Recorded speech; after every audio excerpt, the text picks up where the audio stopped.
नमस्कार साथियों। आज ये इकोनॉमी की नई कक्षा में आज के जो हमारे मुद्दे हैं वो बैंक से संबंधित हैं। हाँ, पिछला टॉपिक जो मैंने कराया था वो मुद्रा कराया था, मनी, उससे संबंधित चीज़ें आपको अवश्य समझ आई होंगी।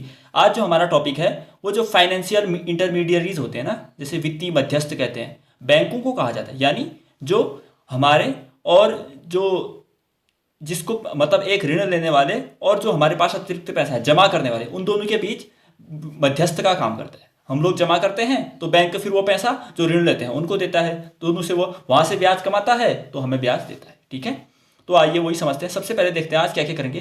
वित्तीय मध्यस्थ में तो सबसे महत्वपूर्ण है वो तो आरबीआई ही है, बैंकों का बैंक कहते हैं हम जिसे, तो उसके बारे में जानेंगे। आरबीआई के काम क्या है वो जानेंगे। फिर हम नेशनलाइजेशन ऑफ बैंक यानी जो बैंकों का राष्ट्रीयकरण हुआ था ना, उससे संबंधित चीजें समझेंगे। फिर जो अगला मुद्दा हमारा आएगा वो है जो बैंकिंग सुधार समितियां हैं। कई समितियां बनी जिन्होंने बैंकिंग में जो भी कमियां हैं ना उनको सुधारने के लिए अपनी अपनी सिफारिशें दी, तो वो भी मैंने शामिल करी हैं। फिर बैंकों का मर्जर यानी दो बैंकों को आपस में मिलाकर किसी अन्य बैंक में शामिल कर देना, ये सारी चीज़ें विलीनीकरण कहते हैं इसे, वो पढ़ेंगे। फिर कुछ जो डिफरेंशियल बैंक हैं, डिफरेंशियल बैंक का तात्पर्य जिनका जो कार्य क्षेत्र है वो बहुत ज़्यादा बड़ा नहीं है, जिसमें हम आरआरबीज पढ़ते हैं यानी क्षेत्रीय ग्रामीण बैंक पढ़ते हैं, लोकल एरिया बैंक पढ़ते हैं, स्थानीय क्षेत्र बैंक पढ़ते हैं, स्मॉल फाइनेंस बैंक पढ़ते हैं और पेमेंट बैंक पढ़ते हैं। तो इतने सारे टॉपिक आज शामिल कर रहे हैं, बशर्ते आज शायद थोड़ी छोटी ही होगी क्लास मेरे ख्याल से, वही अपने समय के अनुसार मुझे भी देखना पड़ता है, लेकिन मैं फिर भी जितना हो सकता है वो करते रहूँगा। ठीक है, तो सबसे पहले हम लोग पढ़ते हैं आरबीआई के बारे में। आरबीआई के बारे में मैंने आपको जितना पहले कुछ बताया था कि आरबीआई का हमने कब पढ़ा, हमने पढ़ा कि इन्फ्लेशन का जो नियंत्रण करना यही काम करती है। नोटों को छापने का एक के अतिरिक्त, हाँ एक का तो सरकार करती है, उसके अतिरिक्त सारे नोट छापती है। तो सबसे पहले हम पढ़ते हैं कि आरबीआई की स्थापना कैसे हुई। तो आरबीआई जब भारत को स्वतंत्रता मिली थी ना उससे पहले ही बन गया था। ठीक है, कब, देखिए सबसे पहले इसको स्थापित करने की जो सिफारिश की वो हिल्टन यंग आयोग ने की। एक आयोग था ये अंग्रेजों का कोई, उसकी सिफारिश पर कहा कि एक भारत में एक ऐसा बैंक होना चाहिए जो सभी चीजें नियंत्रित करे। तो उसी की सिफारिश पर 1934 में 1934 में आरबीआई बना। अब इसके फर्स्ट गवर्नर सभी पढ़ते ही हम, ऑसबोर्न स्मिथ हुए। फिर इसके फर्स्ट भारतीय गवर्नर जो ऑसबोर्न स्मिथ था वो तो अंग्रेज था ना, मतलब ईस्ट इंडिया कंपनी ने उसे नियुक्त किया था, लेकिन जो पहला भारतीय गवर्नर था वो बना सीडी देशमुख।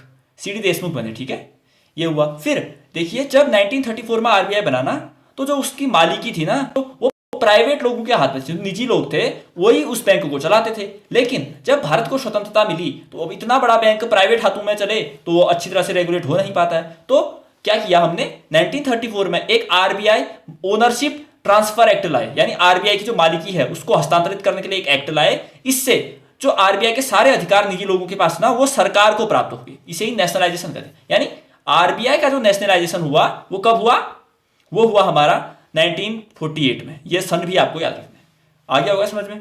फिर अगला जो है वो है एक बैंकिंग रेगुलेशन एक्ट है, बैंकिंग विनियमन अधिनियम। ये इसलिए शामिल किया कि कभी आ जाएगा कि बैंकिंग रेगुलेशन एक्ट कब का है, तो कब का है, 1949 का। ठीक, ये भी आपको समझ आया। अब अगला जो हम पढ़ते हैं वो है आरबीआई के कार्य। आरबीआई जो है वो भारत में एक बैंकिंग सेक्टर में सबसे बड़ी संस्था है। सभी चीजें यही रेगुलेट करती है, सरकार के साथ मिलकर सभी चीजों को नियंत्रित करती है, अर्थव्यवस्था से संबंधित चीजों को। हाँ ठीक है, तो आरबीआई के कार्यों की बात करें, सबसे पहले मुद्रा आपूर्ति का नियंत्रक। मैंने कहा सबसे इंपॉर्टेंट तो नोट ही होते हैं और सारे नोट यही छाटती है एक के अतिरिक्त, तो यही मुद्रा की आपूर्ति को नियंत्रित करती है। कितनी मुद्रा मार्केट में आएगी, हालांकि जो सरकार है वो सलाह देगी ऐसा करो, लेकिन अंत में करेगी यही। ठीक है, तो मुद्रा आपूर्ति का नियंत्रक। फिर विदेशी मुद्रा का नियंत्रक, यानी जो भारतीयों को, मतलब जो भारत को विदेश से इनकम होती है ना, डॉलर्स में, यूरो में, पाउंड में या फिर किसी अन्य मुद्रा में, तो उसका नियंत्रक भी आरबीआई ही होता है। लेकिन उसके लिए कैसे करता है उसको नियंत्रित आरबीआई, इसके लिए हमारे पास एक एक्ट है।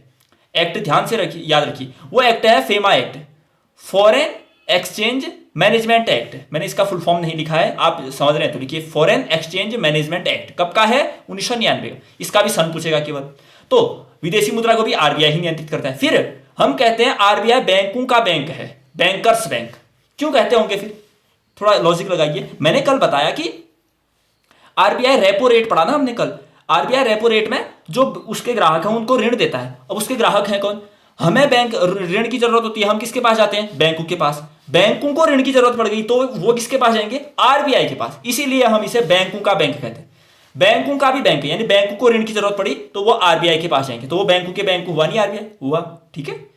फिर बैंकों का नियामक भी यही है, यानी कौन सा बैंक, अगर कोई बैंक अच्छी तरह से काम नहीं कर रहा है तो उसको किसी अन्य बैंक में मिला देना, उसको बंद कर देना, उसकी जो शक्तियां उसको कम कर देना, अन्य ब्रांचें न खोलने देना, ये सभी काम भी आरबीआई ही करता है। तो आरबीआई के 4 काम याद रखिए: मुद्रा का नियंत्रक, मुद्रा का नियंत्रक, विदेशी मुद्रा का नियंत्रक, विदेशी मुद्रा का नियंत्रक, बैंकों का बैंक और बैंकों का नियामक। आ गया होगा। फिर अगला जो हमारा टॉपिक है वो है बैंकों का राष्ट्रीयकरण। यह भी महत्वपूर्ण है क्योंकि इससे एग्जाम में क्वेश्चन बनते ही हैं, ठीक है। तो बैंकों का राष्ट्रीयकरण की बात की जाए तो इसमें भी हम सीक्वेंस वाइज पढ़ते हैं कि कब क्या हुआ था। तो देखिए, सबसे पहले मैंने 1948 में बताया आरबीआई का ही राष्ट्रीयकरण हुआ ना, ये ट्रांसफर, मालिकी हस्तांतरण से। फिर अब मैंने अपने नोट्स में कुछ ऐसी चीजें शामिल कर दी जो कहीं की हैं और मैंने यहाँ पे नोट डाउन कर दिया कि सीक्वेंस बने, इसलिए अब आपको लगता है तो मैंने यहाँ पे शामिल किया। अभी ऐसे अप्रोच होने चाहिए कि अगर हम एक चीज पढ़ रहे हैं तो उसी क्रोनोलॉजी में अन्य चीजें भी पूछी जा सकती है। मैंने यहाँ हिस्ट्री का फैक्टर डाला कि 1948 में ही एक ऑपरेशन पोलो चलाया हमने। क्यों चलाया? देखो, स्वतंत्रता के बाद रियासतों का एकीकरण हो रहा था, लेकिन कुछ रियासतें थी, जैसे 3 पढ़ते हैं हम, कश्मीर, जूनागढ़ और हैदराबाद पढ़ते हैं ना, ये मान नहीं रही थी, तो सबके लिए अलग अलग प्रक्रियाएं अपनाई। तो हैदराबाद का एकीकरण करने के लिए हमने ऑपरेशन पोलो चलाया 1948 में, लिखिए। फिर 1953 में 1953 में जो एयर इंडिया नहीं है उसका राष्ट्रीयकरण हुआ। यह फैक्ट ही है ना, ये लिखिए, याद करिए। फिर अगले राष्ट्रीयकरण की बात की जाए तो एसबीआई का राष्ट्रीयकरण हुआ अगला। तो एसबीआई का राष्ट्रीयकरण, स्टेट बैंक ऑफ इंडिया, हाँ, इसका कब हुआ? 1955 में। पहले इंपीरियल बैंक ऑफ इंडिया होता था ना, फिर उसको 1955 में एसबीआई बना दिया, ठीक, ये भी हुआ। फिर 1955-56 के दौरान जो एलआईसी नहीं है, ये सभी पहले निजी क्षेत्र के पास थे, जो भी मैं एसबीआई, आरबीआई, एलआईसी कह रहा हूं। अब गवर्नमेंट अपने हाथ में चाह रही, क्योंकि हमें पता है गवर्नमेंट अब लोगों का भला करना चाहेगी ना, तो अगर निजी लोग तो अपने प्रॉफिट के लिए काम करेंगे, तो अपने हाथ में लेकर अच्छी तरह से इसका मैनेजमेंट हो गया, लोगों को फायदा मिले, इसलिए सरकार ने अपने हाथों में लेना शुरू किया, ठीक। तो एलआईसी का राष्ट्रीयकरण कब हुआ? 1955-56 के दौरान। अब यही एक रैंडम फैक्ट फिर से मैंने शामिल कर दिया। 1957 में केरल में पहली साम्यवादी सरकार बनी। तो भारत में, ये हिस्ट्री का फैक्ट है, वही मैंने अपने नोट्स में शामिल किया था, इसलिए यहां भी शामिल कर। भारत में पहली कम्युनिस्ट सरकार कहां बनी? ये क्वेश्चन बनेगा, कब, कहां बनी? केरल में बनी। कब बनी? 1957 में, ठीक, ये भी। अब 1900, अब ऐसे ही और फैक्ट देखिए, 1961 में ही हम पढ़ते हैं ऑपरेशन विजय किया गया था। क्यों? जो गोवा नहीं है उसको मुक्त करने के लिए, ये भी याद करिए, ऑपरेशन विजय 1961, गोवा मुक्ति। फिर 1969 में 14 जो निजी बैंक नहीं थे उनका राष्ट्रीयकरण किया था, जुलाई में मेरे ख्याल से, इंदिरा गांधी की गवर्नमेंट थी ना जब, तो उसने क्या किया, 14 निजी बैंक थे उनका राष्ट्रीयकरण कर दिया, ठीक। ये राष्ट्रीयकरण से संबंधित चीजें हुई। अब पढ़ते हैं बैंकिंग सुधार समितियां। इसमें हम सीक्वेंस वाइज पढ़ते हैं, 4 ही समितियां और यही महत्वपूर्ण भी है, ठीक है। सबसे पहले हम पढ़ते हैं एम नरसिम्हा समिति। एम नरसिम्हा की 2 समितियां आई, मतलब एक ही अध्यक्ष है लेकिन 2 बार बनी। फर्स्ट समिति बनी 1991 में और एम नरसिम्हा समिति जो सेकेंड है वो बनी 1997 में। बस याद करना है आपको, एम नरसिम्हा समिति बैंकिंग सुधार से संबंधित है, पहली 1991 में, दूसरी 1997 में। फिर बनी रघुराम राजन समिति, ये बनी 2007 में। कब बनी? 2007 में बनी, हाँ, ये 2007 में। फिर बना पीजे नायक समिति, कब बनी? 2014 में। 4 समितियां, ये भी याद कर लेंगे। आज की क्लास मतलब समझने से ज्यादा लिखने वाली है, हाँ, सब चीज लिखिए और याद करिए। और आपकी इकोनॉमी, ये विश्वास माने की बहुत अच्छी कवर हो रही है। मैं ऐसे ऐसे फैक्ट भी डाल रहा हूं ना जो आपने किताबों में कभी ना पढ़ते होंगे, मतलब अब आप खुद ही इवेल्युएट करिए, पुराने क्वेश्चन देखिए। अब देखिए, मुझे अगर आपको कनेक्ट लगता है तो जुड़िए, वरना मैंने बता रखा है क्योंकि कई सारे समझ आने वाले हैं ना, जहां से आपको अच्छा लगता है वहां से पढ़िए, ठीक। अब आता है बैंकों का मर्जर, यानी बैंकों का विलीनीकरण, ठीक, यानी 2 बैंकों को किसी अन्य बैंक में मिला देना, उसे कहते हैं मर्जर, या फिर मिला के कोई नया नाम दे देना। मर्जर में हम सबसे पहले पढ़ते हैं एक विजया बैंक और जो देना बैंक नहीं है उसको हमने कर दिया बैंक ऑफ बड़ौदा में शामिल। ऐसा ही आएगा एग्जाम में कि 2 बैंकों को मिलाकर तीसरा क्या बनाया हमने, तो विजया बैंक और देना बैंक कहां मिले? बैंक ऑफ बड़ौदा में। ओरिएंटल बैंक और यूनाइटेड बैंक कहां मिले? पीएनबी में, पंजाब नेशनल बैंक में। तो ओरिएंटल और यूनाइटेड मिले पीएनबी में। सिंडिकेट बैंक कहां मिला? केनरा बैंक में मिला दिया उसे, ठीक। याद करने वाली चीज, हाँ, ये ऐसा कुछ नहीं है ज्यादा समझाने वाला। और आंध्रा बैंक और कॉर्पोरेशन बैंक को हमने कहा मिला? यूनियन बैंक ऑफ इंडिया में। इलाहाबाद बैंकों को कहां मिला दिया? इंडियन बैंक में।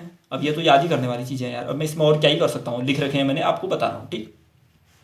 यह हुआ बैंकों का विलीनीकरण यानी बैंकों का मर्जर।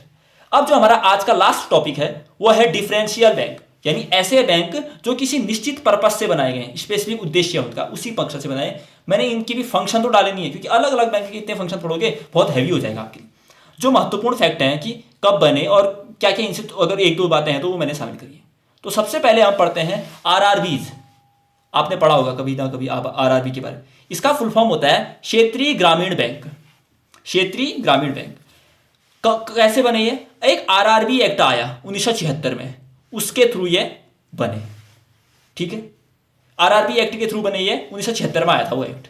और आरआरबी को रेगुलेट कौन करता है, यानी कौन इनका देखरेख करता है? नाबार्ड करता है। लेकिन अंतिम रूप से तो आरबीआई करता है, लेकिन जो त्वरित कार्रवाई करता है ना, वो नाबार्ड करता है आरआरबी को। ठीक, लिखो ये भी। अब अगला है local area bank. Local area bank यानी स्थानीय क्षेत्र बैंक।